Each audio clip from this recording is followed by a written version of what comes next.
구속된 유동규 전 본부장의 휴대전화가 최소한 석 대가 있었다는 이야기가 들리고 있는데 어제 국감에서요. 검찰의 확보 의지에 대해서 이 휴대전화 확보 의지에 대해서 직접적인 질타가 나오기도 했습니다. 어떤 내용인지 들어보시죠. 스마트폰 보급 이후에 압수수색에서 가장 주안점을 두는 것이 휴대전화라고 알고 있습니다. 그런데 대장동 부패 게이트의 실무자라고 이재명 지사가 소개한 유동규 씨의 휴대전화를 검찰 특별수사팀이 확보하지 못했습니다. 그런 불찰에 대해서는 저희가 뭐라고 네. 변명하지 않겠습니다. 유동규 씨가 사용하는 휴대전화는 몇 대라고 파악하고 있습니까? 지금 파악 중에 있습니다. 과거에 사용한 휴대폰에 대해서도 좀 추적 중에 있습니다.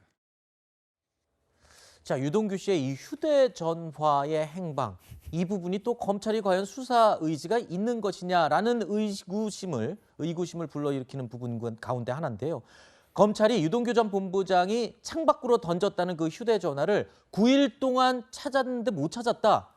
뭐 이렇게 발표를 했었는데 근데 경찰이 단 하루 만에 그 전화기를 찾았습니다. 그런데 이번에는요.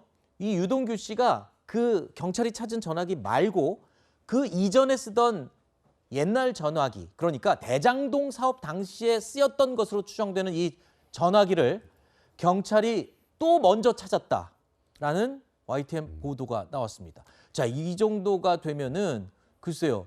경찰이 더 잘 찾는다고 봐야 될 수 있는 겁니까? 아니면 검찰이 이거 찾는 의지가 없다고 의심을 해야 되는 겁니까? 이런 말이 나오거든요. 예, 검찰의 수사 의지를 의심했던 가장 중요한 두 가지가 하나 성남지청 압수수색 왜 안 하나? 그렇죠. 하나는 유동규 전 본부장 휴대전화를 안 찾는 거야? 못 찾는 거야? 였는데 네. 그 당시 처음에 휴대전화를 창밖에 던졌다라고 얘기했을 때 검찰에서 이런 얘기 나왔습니다.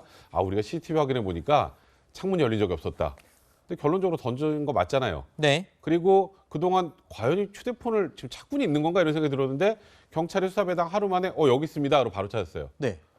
벌써 이상하죠? 그렇죠. 그리고 더 나아가서 이 휴대전화는 유동규 씨가 최근 한두 달 전부터 쓰던 거라 진짜는 그 과거 전에 쓰던. 휴대폰이죠. 그렇죠. 근데 그 과거 휴대폰도 유동규 씨가 이런 얘기를 했다고 해요. 그거 지인한테 맡겨놨는데요. 네. 근데 그 지인 누군지 얘기를 하지 않는다. 검찰이 그렇게 얘기했었습니다. 근데 이것도 경찰이 경찰이 찾았어요. 바로 찾았습니다. 네. 이제 이 정도가 되면 이게 검찰이 과연 무능하다고 해야 할 것인지 네. 그리고 지금 조금 전에 조순희 의원 얘기했던 것처럼 최근에 서 제일 중요하고 이 휴대전화 하나만 확보를 하면 제 모든 게 나오잖아요. 그렇죠. 그럼 이걸 압수수색하는 게 가장 중요할 텐데 과연 찾을 의지가 있었던 건가? 네. 충분히 의심할 수밖에 없는 상황입니다. 네. 자, 이뿐만이 아닙니다. 유동규 전 본부장이 압수수색을 받기 전에, 그러니까 기존에 사용하던 휴대전화를 조금 전에 들으신 것처럼 본인의 지인에게 맡겨서 갖고 있었다라는 보도가 지금 나온 건데요.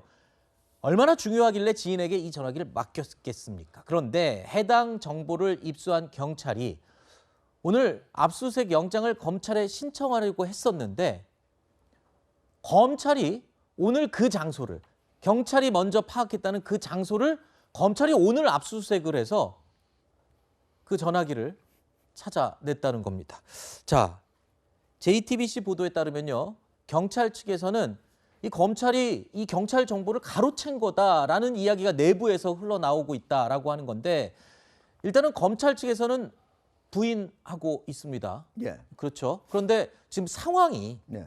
여태까지 두 번이나 전화기를 못 찾았던 경찰이 찾은 장소에는 또 오늘 본인들이 가갖고 압수수색을 해서 찾아. 그러니까 이게 이제 경기 남부경찰청에서 어제 이제 우리가 찾았으니까 이거 압수하려고 하니까 영장을 신청한 거거든요. 네. 그러면 어디에 신청을 해? 수원지검에 신청을 해요.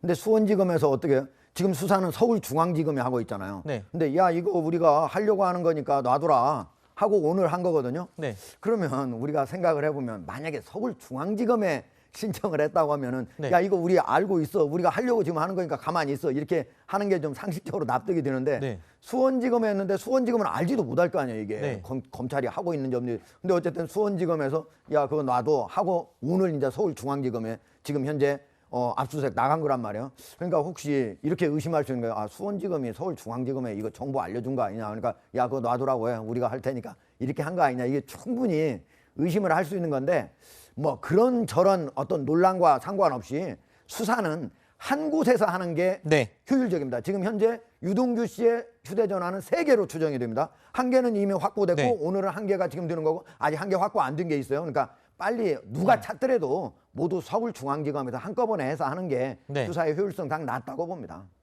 이 변호사님, 사실 이런 논란이 자꾸 나오는 이유가 아까 앞부분으로 돌아가서 과연 이게 날카롭게 검찰이 지금 수사할 의지가 있느냐 이 부분을 얘기하려다 보니까 사람들이 자꾸 이런 얘기들이 쏟아져 나오는 거거든요. 전화기도 안 찾은 거냐 못 찾은 거냐 뭐 이런 얘기까지요. 뭐 검찰이 이런 비판을 받을 수는 있다고 생각합니다. 당연히 국민들 입장에서 봤을 때. 다만 이제 경찰이라고 하는 것은 실제 탐문 수사가 있어요. 네. 그래서 경찰은 실은 선발과 같은 수사에 있어서 조직이기 때문에 많은 사람들이 있기 때문에 탐문 수사를 통해서 지인들을 통해서 그 핸드폰이 어디 있을지 지인들을 찾을 수 있지 이럴 것까지 하지만 검찰은 실상 두뇌 같은 역할이어가지고 실제 손발로 어디를 돌아다니는 않은 측면이 있습니다. 그런 측면에서 좀 이해할 필요성이 있을 것 같고요.